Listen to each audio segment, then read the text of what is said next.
It became very dark. Then strange things happened. A great white owl came and fluttered over my head.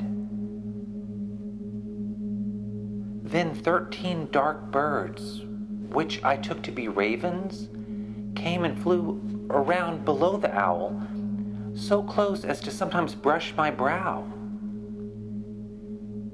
The darkness and wind intensified. Strange lights like will-o'-the-wisps moved here and there over the frozen lake. Animal forms resembling immense black cats prowled around. The air was filled with weird, inarticulate sounds. Croaks, hootings, whistles, shrieks, formless words, sobs, laughs, groans, whisperings, all mingling with and forming part of the wild wind. I had always laughed at signs and omens, and I felt a grim amusement in all this dramatic weirdness.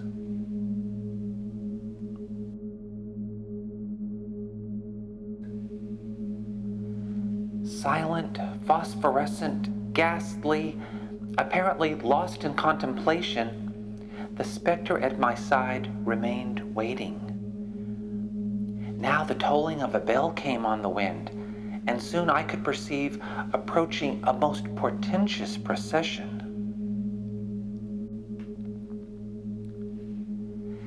At first disordered, as it approached and circled slowly around me, it finally took the following form.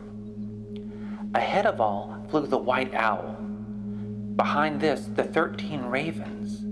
And behind these, again 13 black cats marched.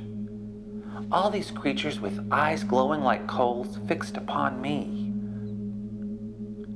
Behind these direful omens stalked a gigantic and grisly skeleton, cloaked in black, which it required no imagination to tell me was death.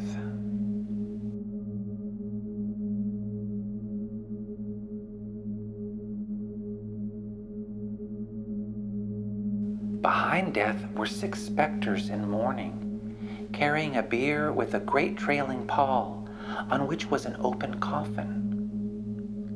Last of all was a long procession of fiery skeletons. Above all, audible but invisible, the tolling of a church bell. The procession paused. The birds resumed their place over my head. The cats crouched around in a circle, and the black phantom approached. "I am death," he said. I bowed. I was not dismayed, but a spell seemed creeping over me, and I could not reply. "It is all right," whispered my escort reassuringly. Death fixed his burning eyes on mine, raised his bony arms, and made long, slow passes like a mesmerizer. I could not move.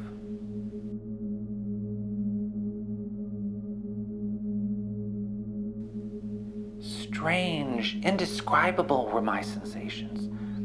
I became hypnotized. I found myself in the coffin, on the foot of which perched the owl. The ravens clustered on the edges while the cats sat around on the bier. The bell, which had stopped with the procession, now tolled again. The wind rose higher and the procession moved solemnly on.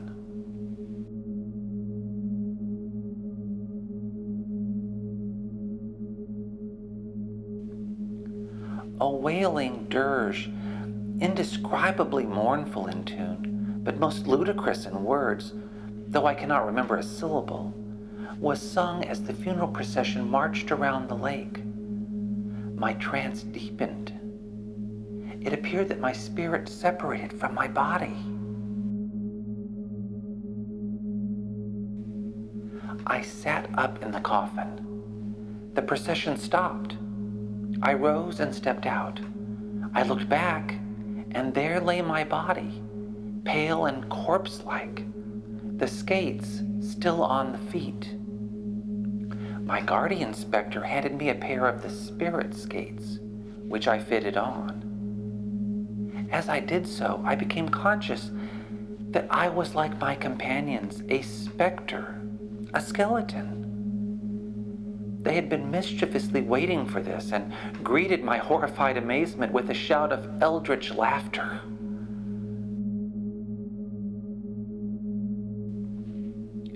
With the laugh, the cats wailed and darted away, the ravens flapped, croaking, off in the darkness. The owl vanished with a hoo, hoo. Death disappeared.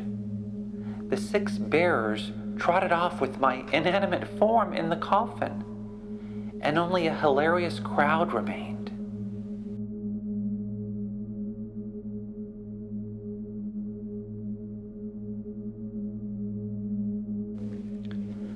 Not immediately perceiving the tall specter and seeing him a few moments later, I shrewdly suspected he had personated death for my benefit. Gay as my companions, I skated, jumped, laughed, made my breath whistle through my teeth, and was filled with delight to see how I could fly along the ice. Mortal skating was nothing to this. Suddenly, a great shouting and laughing, and I looked up to see a huge skeleton goat, draped with long black hair, capering along over the ice, chasing after and butting at the specters, who, with loud cries of, "The goat! The goat!" dodged him with much agility. Perceiving me, he made a great rush upon me. Having no time to dodge, and full of my newfound lightness, I leapt high in the air, thinking thus to jump over him and escape. But the wily creature stopped and backed so suddenly that I came down exactly astride of his back, with my face to his tail. With a great shout, the crowd fell upon us and bound me fast in that absurd posture, my legs under the goat's belly. Away we flew, helter-skelter, in a devil's route, like the wind. The goat capering, rearing, kicking, the specters laughing, shrieking, whistling, crowing, blowing horns, beating drums and pans, riding broomsticks, turning handsprings.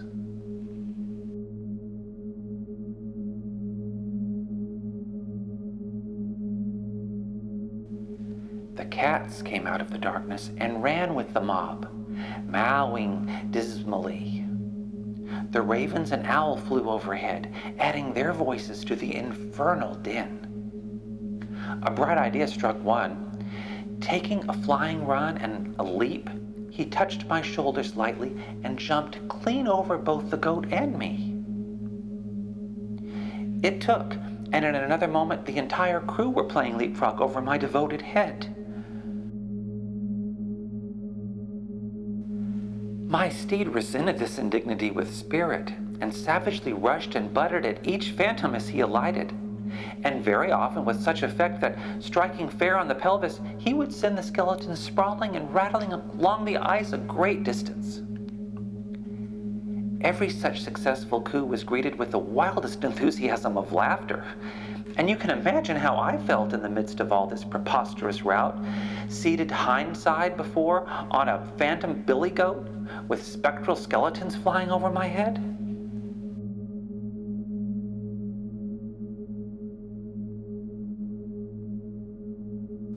Finally, the tall specter, running up, caught the goat by the hind leg, essaying to walk him wheelbarrow fashion. But the goat was too strong, and whirling so quickly that his adversary could not escape him, sent him sprawling into the crowd, knocking down several more. Upon this animated bone heap, Billy pounced with much enthusiasm, but the mob fell upon him, held him, fitted skates to his hooves, and again released him. Away he plunged, slipping, stumbling, sprawling, and filling the air with hircine complaints, till we both came down in a heap together. Upon this, I was released, and the skates were taken off Billy, who, evidently disgusted with such horseplay and grumbling reproachfully, darted off and was seen no more.